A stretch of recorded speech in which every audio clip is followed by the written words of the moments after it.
Okay, so this is going to be a brief video tutorial on how to attach the head to your plushie. At this point in time, you have a body that's already made and stuffed, and you have a head that's already made and stuffed. You want to make sure that any clothing that you have to put over the neck of the plushie has already been done, because obviously once you attach the head, that will be significantly difficult. So I have probably about 12 inches of doubled thread, and I've tied a big giant knot on the end of it. And I'm just going to basically show you guys the stitch that I use to close up a plushie head. So first I start by going through the front of the neck right in the center. And I just go up from the inside to the outside through the front of the neck. And that's the first stitch. Make sure that the knot catches. Then you take the head and you come up underneath the center of the chin and you go through like that. So I think this is called a hidden stitch when you're coming up and under the fabric. Usually then I flip it upside down because I find it easy for me to work in this direction. So basically what I'm going to do is I'm going to continue going up and under with the body and then up and under inside the head. At this point you can keep the stitches pretty loose. You don't have to pull them very tightly as you're pulling each stitch through. There's a couple of key points that you want to hit while you're going through along the body. With this pattern at least, I like for this seam where the chin and the head meet, I like that to meet up right above the arm. And then I also like, obviously, the back of the head to line up with the back of the body. So I'm going to flip him back over. You guys can bear with me while I do a few more of these.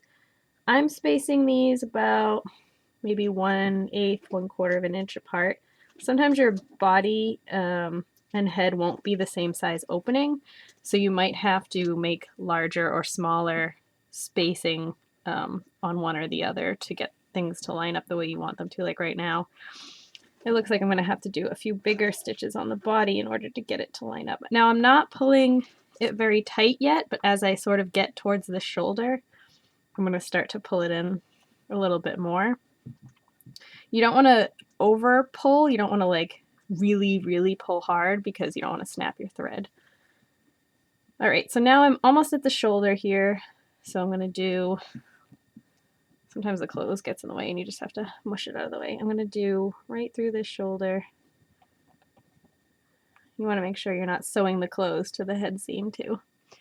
Okay, and then once I get to that shoulder, I usually will give it a good snug pull. So now you can kind of see, I mean, it's not super duper clean, but it's fairly clean. And it looks pretty nice. And most of the time you can't really see it once the head is sort of weighted down anyway. So then you get to the back. You basically just keep doing the same thing. So you're coming in from underneath to the outside. And in order to sort of, I mean, the back of the body doesn't really have a seam to go by, but you sort of can measure about where it is. This head and body pattern actually line up pretty well, so I usually don't have to cheat too much. I think, you know, the good thing with this is to just try to be consistent with the spacing as much as you can. And also, like I said, to not pull too hard. Just pull enough to make it feel like it's closing up. I'm getting very close to the middle now. I'm going to do a couple of shorter stitches on the body because I got a little ahead of myself. Once again, being careful not to sew the clothing into the seam, unless you wanted to. All right, so when I get to the back middle, I do another kind of snug pull to get that section, that quarter, tightened up. And then you just keep going. Just keep sewing, just keep sewing. Just get out of my way, shirt. Oops, got stuck in the ear.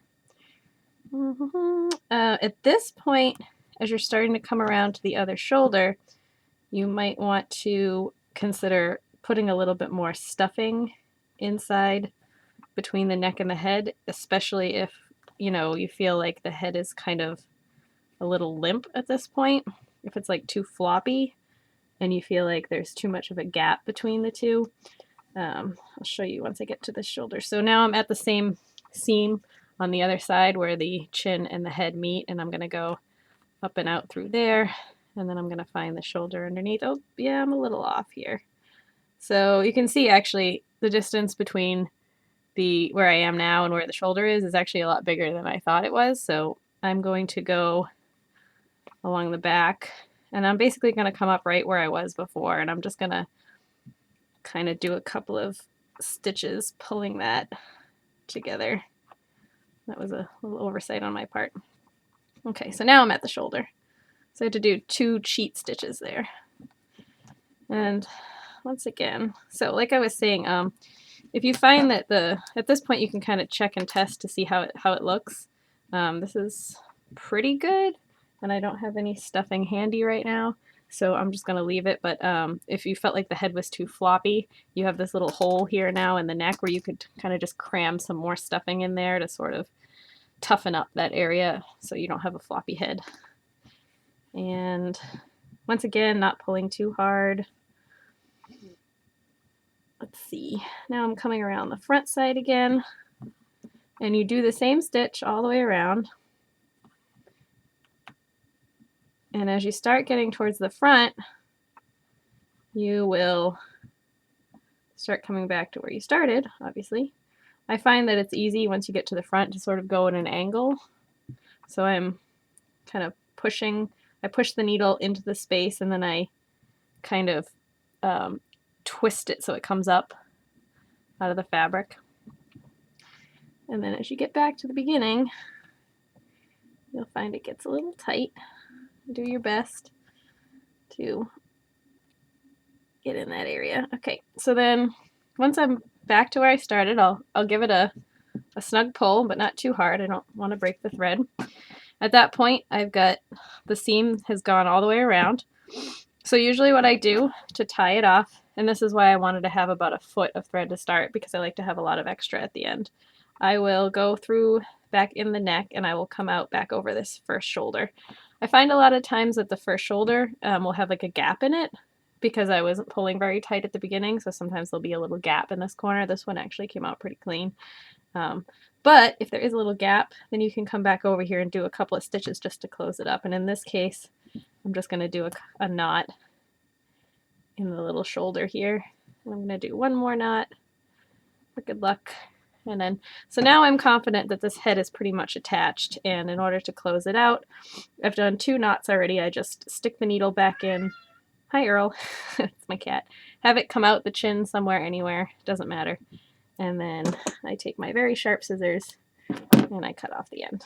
So there you go. That's how I attach a plushie head, and then I shape it and make it look all cute. And now I can finish his outfit and his hair, and voila, he will be beautiful. So I hope that helps you guys. And if you have any questions, you can leave them for me in the comments. Happy sewing!